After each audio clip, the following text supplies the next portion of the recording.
Bienvenue chers amis internautes sur votre télévision en ligne pour suivre cette session d'information.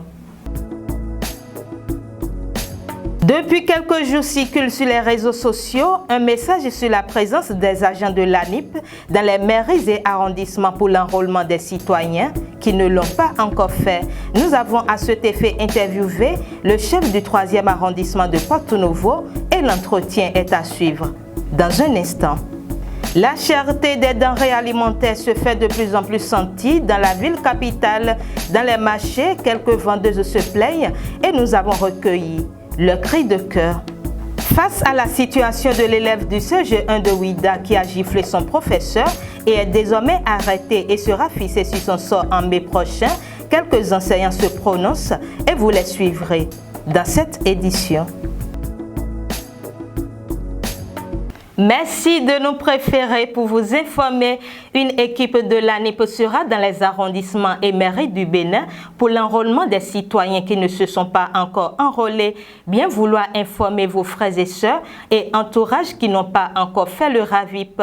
Tel est le contenu d'un message qui circule depuis peu sur les réseaux sociaux. Et face à cette situation, une de nos équipes de reportage a fait le tour des arrondissements de Porto-Novo et suite à l'amer constat de l'absence des agents sur le terrain et de la présence des populations, elle s'est rapprochée du chef du 3e arrondissement de Porto-Novo et voici la substance de l'entretien. Rien n'a été repris comme recensement ou bien enroulement du RAVIP au niveau de Porto-Novo. C'est que les gens veulent continuer comme on le faisait avant, les gens veulent faire comme on le faisait avant, alors que le chef de l'État n'est pas dans ce dynamisme-là. Sinon, par rapport à tout ce qu'on a eu comme infrastructure, s'il était dans l'autre dynamisme, je pense qu'on n'aura rien de tout ça. Mais eux, ils veulent continuer dans l'ancien temps-là. C'est pour ça, sinon, juste à présent. Alors que ça se fait au niveau de Cotonou tous les jours. Depuis un an, ça se fait à Cotonou. Donc les gens quittent Porto-Novo pour aller se faire enrouler à Cotonou. Mais pourquoi pas Porto-Novo? La population est en train de sortir, mais les agents ne sont pas sur le terrain. Normalement, il devait y avoir les centres de l'ANIP dans tous les arrondissements pour qu'on puisse recenser chaque jour. Mais comme ça se fait à Cotonou. Mais pourquoi pas Porto-Novo? Porto-Novo est délaissé au niveau de l'ANIP, du RAVIP. Porto-Novo est délaissé. La capitale du Bénin. L'homme de Tchoumi, sa capitale c'est Porto-Novo. L'homme de Banikwara, sa capitale c'est Porto-Novo. Mais le Porto-Novo est délaissé par rapport à ça. Mais pas pour les infrastructures, pas pour le développement. Mais ça, honnêtement, Porto-Novo est délaissé. Bon, je dirais au chef de l'État de taper la main sur la table tout de suite. Vous allez voir, les données vont changer.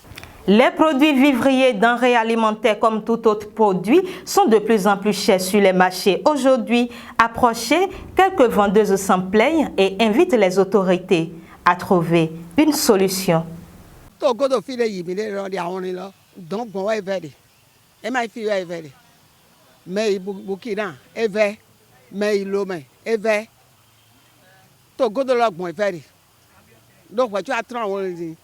Bono kande konado ya te aleji ne chovele swa a hore sulo wuzi kwe na ledo agbaloji ami bona ba kwa de ji ami bon lola bi se sele mita ne mejo a ti ma ti pon ende nu finance e na no te bo ho kagade avun bon mi gbo le yaji don lola bi efe ki go e ton gbon o very tan won che bo go afi e mai wa ndo fi very a o fi esa de mi no mo lo wen ipo no hu gan re awon ni si aleji bono e hu gan poso po ewu gan re àwọn ni si aleji bo cho fe lo le kwede no sure aleji lo kwele hu gan ye ba no ba kwedo agban lo je ami ka bi ne mere ifide e mai do mo lo ajo wa gbe cho fe ozu ton ne cho fe ozu ya ki do go bo e ti an ko be kula ma pe ne e ma mo e sansi ko e ma mo de ko e na jiro nu ku yaga e na ba kwede ji ti ma di ha e no ho kaka bo mi no sure no sa ku atan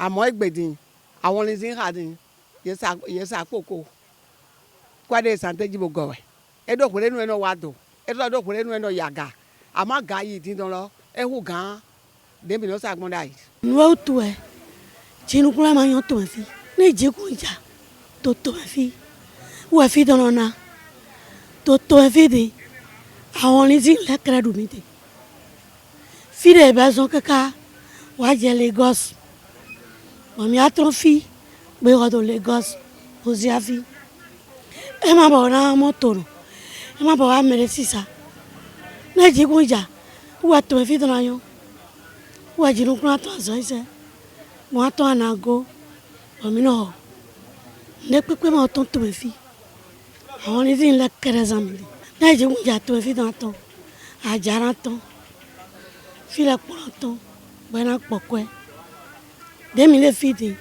la de pepe ma yo to fi ka to la van gbado ma ti fi ne gbado ma fo yo anago gbeji to anago gbado no ki onte omino mo gbado yo so di pa ku to duete wo so la ikwe ni gbado yo fidi kana klo la pora po kokora po ti kula ma yo fi do azove le porotro aja njir ko fit pataki da plago yin no on azove non do ko radio to jin ko zik pipa won yeso no legre kanji non les vavos, non les mains, nous avons les timantes.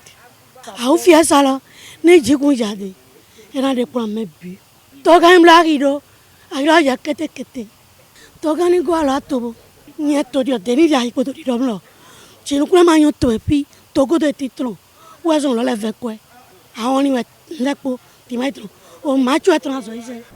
Rebondissement dans l'affaire de l'élève du CG1 de Ouida qui a giflé son professeur parce que ce dernier tentait de lui enlever son chapeau qu'il porte en raison de son statut religieux. Entre-temps en fuite, l'élève a été retrouvé, placé sous mandat de dépôt et est désormais en attente de son procès qui aura lieu en mai 2022. Nous nous sommes à cet effet entretenus avec quelques enseignants sur le sujet. On les écoute. C'est un très mauvais comportement, le comportement de l'apprenant. Il faut condamner ce comportement, cet acte avec la dernière rigueur. Porter la main sur son enseignant ou sur son éducateur, c'est à la limite porter la main sur ses parents.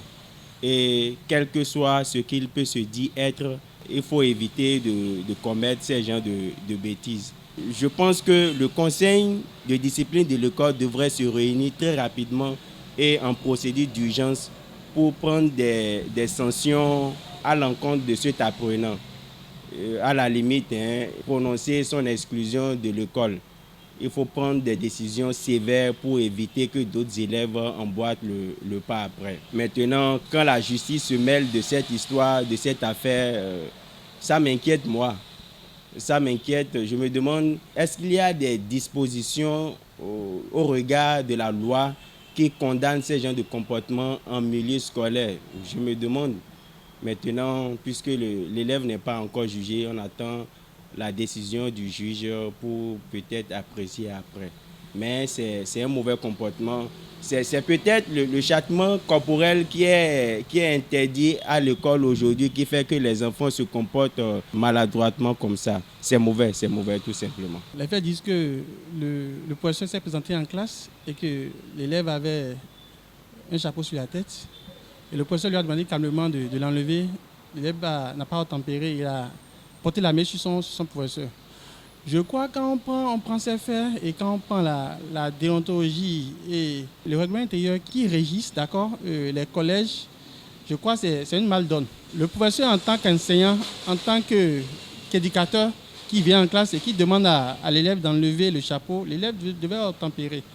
Et à un certain moment, même l'administration n'avait pas informé le professeur qu'il y avait un tel cas, qu'il y avait un élève qui devait avoir son chapeau sur la tête aux heures de cours. Donc je crois que la responsabilité devait être partagée. L'élève a tort de porter la main sur son professeur et l'administration aussi avait tort de ne pas informer le professeur. Alors, dans n'importe quel cas, l'éducateur qui est en classe, aucun élève n'a le droit de porter la main sur son éducateur et sur l'enseignant qui est venu lui donner des connaissances.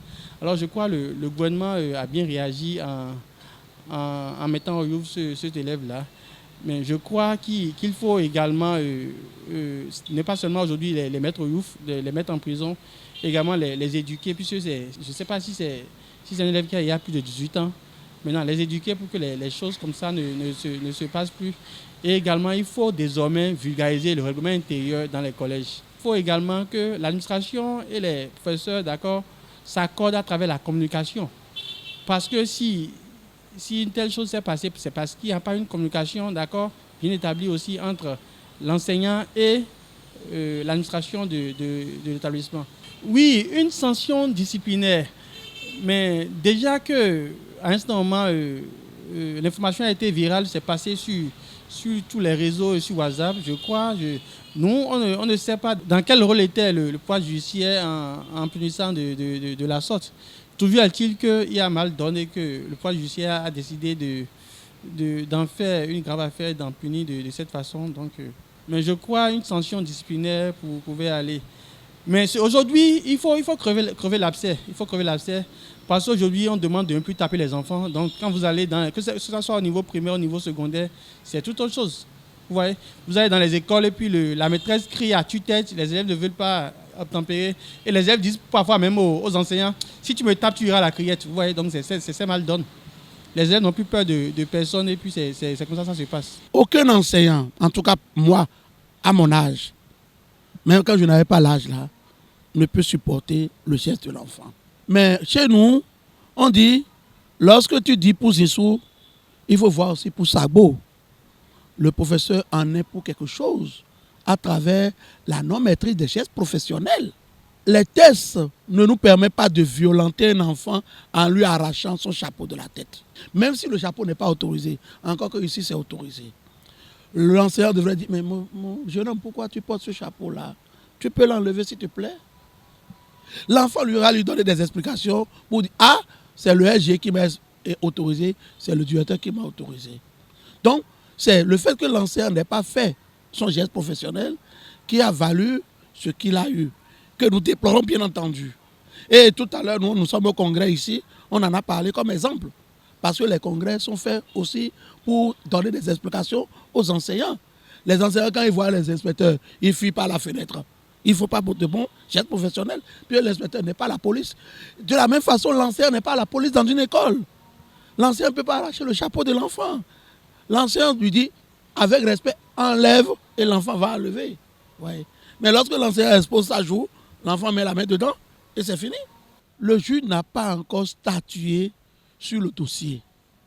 L'enfant, quand il a giflé son professeur, il a vu, comme nous l'avons dit tout à l'heure, qu'il a mal fait, il a fui. Et les tests autorisent le juge a dit, assieds-toi ici, dans 3 jours, je vais parler de toi. Donc, c'est ce que le juge a fait. Le juge ne l'a pas arrêté pour avoir giflé son professeur. D'après ce que nous avons comme information, on ne l'a pas encore jugé. Il est toujours présumé coupable. Mais pour avoir fui le jour où on va le juger, il peut encore fuir, le juge ne va pas le trouver. Alors le juge dit, dans cette maison, tu es bien, et le jour-là, je mets une voiture à ta disposition, on t'amène au tribunal pour moi. Point. C'est une sorte de garde à vue qu'il est en train de faire, en attendant son jugement. Donc, ceux qui pensent que le juge l'a dû sanctionnant en l'arrêtant pour avoir frappé le professeur, il se trompe.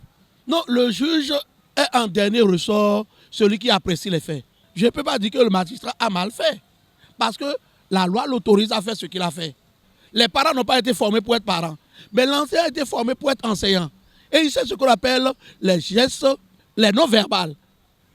L'enfant que tu vois, par exemple, et il est dans la cour, ou bien même dans ta classe, l'enfant ne commence pas à s'agiter, il a la main dans les poches, devant toi, il faut rester à 2 mètres de lui, sinon il va te gifler. C'est ça, nous, on a appris aux enseignants à l'école. Parce que quand il met la main dans la poche, c'est que la main est agitée dedans et il veut cacher la main. Donc, si tu te rapportes trop de livres, il va te gifler. Et c'est ça, le non-verbal est capital. Et le magistrat sait que l'enseignant est un professionnel de ça là. Et si l'enseignant, à un moment donné, il a exposé chaque jour, le magistrat saura comment faire. On est d'accord. La formation des enseignants pose problème. Et dans d'autres pays, vous n'allez pas voir ce que nous faisons dans nos écoles normales. Vous n'allez pas voir ça. On est d'accord. Donc, je ne suis pas magistrat. Le magistrat fera son travail. C'est eux qui sont formés pour ça. Alors, à l'endroit des enseignants, je voudrais leur dire, ce n'est pas bon que tous les jours, on parle de nous. Puisque nous sommes formés pour éviter certains problèmes. C'est enseignant voleur de riz, on dit, on nous décharge. Enseignant qui escalade le mur quand l'inspecteur arrive. Or, l'inspecteur n'est pas un policier, comme je l'ai dit tout à l'heure. C'est enseignant que les élèves frappent. Et dernièrement, on a arrêté plus de 4-5 enseignants qui ont enceinté leurs élèves ou qui sont allés en chambre de passage avec les élèves. Mais ce n'est pas bon. Ce n'est pas professionnel. Parce que l'enfant que les parents t'ont confié, tu dois faire mieux que les parents à la maison. Même si l'enfant, quand flan, est dimanche à la maison, arrivé à l'école, toi, tu vas faire ton travail. Donc, faisons notre travail avec professionnalisme. Et c'est sur ces recommandations que nous mettons un terme à cette session d'information que je vous remercie d'avoir suivi. N'oubliez surtout pas d'aimer la vidéo et de vous abonner sur notre site web www.moride-prod.bj, notre page Facebook Moride TV, la chaîne YouTube Moride TV et actionnez la cloche de notification pour ne rien rater de nos informations. Merci et à la prochaine.